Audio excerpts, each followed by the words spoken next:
चलिए आज भारतीय रेल के तैयार होने की पूरी प्रोसेस हम आपको बताते हैं और ये भी बता देते हैं कि आखिर इसे तैयार कहाँ किया जाता है। हमारे देश के विकास में ट्रांसपोर्टेशन सिस्टम का एक बहुत बड़ा हाथ है।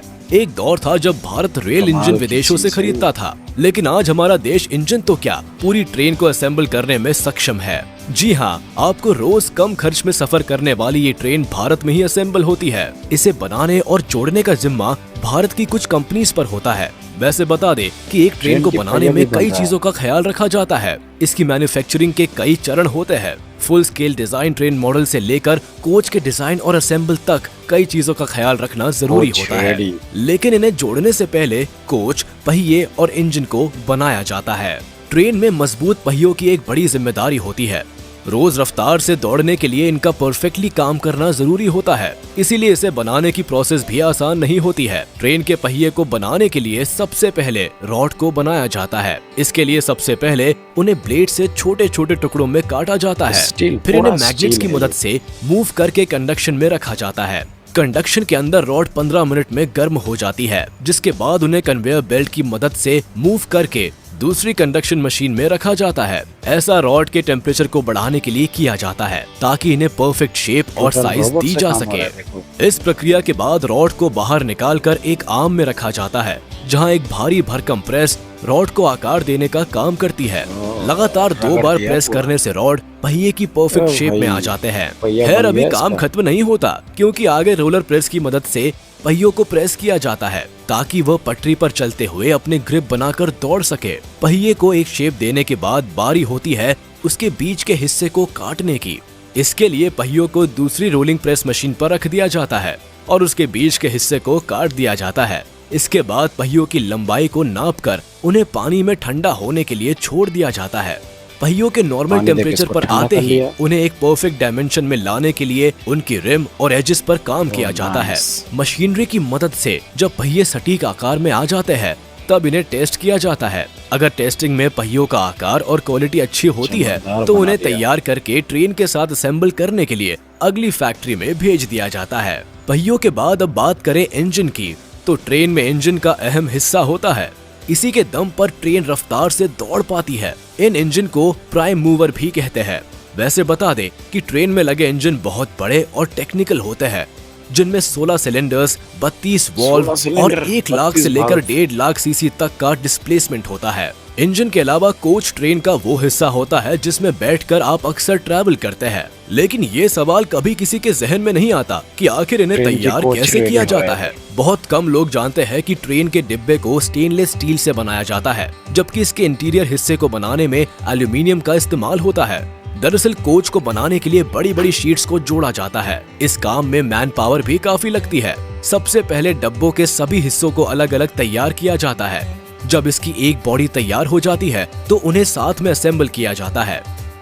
भारत में रेलवे कोचेस बनाने का काम 1955 से पेराम्बूर, चेन्नई के इंटीग्रल कोच फैक्ट्री में होता है। यहाँ रेल डब्बों की मैन्युफैक्चरिंग के हर हिस्से पर काम होता है। इनके मॉडल से लेकर बॉडी असेंबली और टेस्टिंग का पूरा ख्याल रखा जाता है। जब कोच की बॉडी तैयार होती है तो उसे पेंटिंग के लिए भेज दिया जाता है।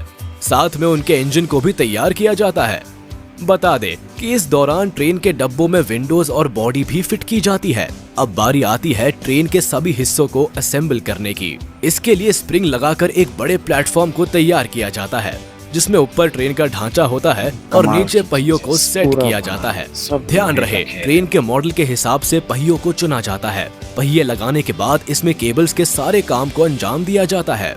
साथ ही इसके इंटीरियर को भी जोड़ा जाता है। सीट से लेकर टॉयलेट, कैबिन और एयर कंडीशनिंग की सारी इक्विपमेंट्स को लगाया जाता है।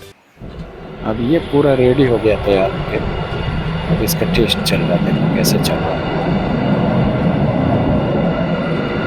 इसका पहिया थोड़ा छोटा सा नहीं लग रहा, हाइड्रोलिक सिस्टम है। अब ये खुल जाएगा।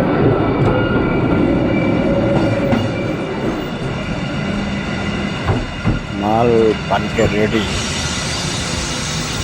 साथ ही इसके इंटीरियर को भी जोड़ा जाता है। सीट से लेकर टॉयलेट, कैबिन और एयर कंडीशनिंग की सारी इक्विपमेंट्स को लगाया जाता है। आपने देखा होगा कि ट्रेन कई फंक्शंस और सॉफ्टवेयर्स पर काम करती है। उन सभी सॉफ्टवेयर्स को भी ट्रेन में असेंबल किया जाता है। इस काम में मैन पावर का काफी इस्तेमाल होता है। ट्रेन को असेंबल करने के बाद उसे फिनिशिंग दी जाती है। इंटीरियर को चमकाने से लेकर बाहर की बॉडी को भी परफेक्ट बनाया जाता है और इसके बाद बारी आती है टेस्टिंग की। आपको बता दे कि सबसे पहले ट्रेन में लगाए गए स्टैटिक फंक्शंस को टेस्ट किया जाता है। साथ ही साथ लो स्पीड में इसके डायनामिक टेस्ट को भी कंडक्ट किया जाता है। कंप्यूटर के जरिए भी ट्रेन के सभी इक्विपमेंट्स को क्रॉस चेक किया जाता है ताकि गलती की कोई गुंजाइश ना रहे। फैक्ट्रीज में ट्रेन को असेंबल करने की ये प्रक्रिया जानने के बाद आप ये तो समझ ही गए होंगे कि एक सफल और जिम्मेदार ट्रांसपोर्टेशन सिस्टम को बनाना आसान नहीं है। भारत में ये काम कुछ कंपनीज को सौंपा गया है। इसमें सबसे पहला नाम रेल व्हील फैक्ट्री का आता है, जो कि भारत के बैंगलोर में स्थित है। इस फैक्ट्री में रेल के व्हील्स, एक्सेल्स बनने से लेकर रेल रोड वैगन्स, कोचेस और लोकोमोटिव्स बनने तक का काम होता है। इसके अलावा जो कंपनी विशेष तौर पर ट्रेन की टेक्नोलॉजी को बनाने का काम करती है वो है भेल, BHEL, यानी भारत हेवी इलेक्ट्रिकल लिमिटेड। आपको बता दें कि इंजीनियरिंग की फील्ड में इस कंपनी का एक बहुत बड़ा नाम है। ये कंपनी एक सरकारी संस्था है जिसे 1964 में एस्टैब्लिश किया गया था। भारत में इलेक्ट्रिक पावर जनरेशन की फील्ड में भी भेल एक बहुत बड़ा नाम है। इंडियन रेलवे के विकास में भी इसका एक बड़ा योगदान है। इन्होंने रेलवे के लिए इलेक्ट्रिक इंजन और लोकोमोटिव बनाने में भी काफी काम किया है। ट्रेन को बनाने और असेंबल करने का काम मॉडर्न कोच फैक्ट्री रायबरेली भी करती है। उत्तर प्रदेश के रायबरेली में मौजूद ये फैक्ट्री खास तौर पर रेलवे कोच के प्रोडक्शन का काम संभालती है, यानी कि जिन रेल डब्बों में हम बैठते हैं वो इस फैक्ट्री में भी तैयार होते हैं। अब तो आप समझ ही गए होंगे कि ट्रेन के सभी उपकरण को बनाने और साथ में जोड़ने की प्रक्रिया काफी पेचीदा है। इसकी हर एक बारीकी पर काम किया जाता है जिससे आपको एक सेफ ट्रांसपोर्ट सिस्टम मिल पाता है। ट्रेन के मैन्युफैक्चरिंग की ये प्रक्रिया आपको कैसी लगी, हमें कमेंट सेक्शन में जरूर बताएं। हम फिर हाजिर होंगे कुछ नए रोमांचक टॉपिक के साथ। तब तक के लिए आप इस वीडियो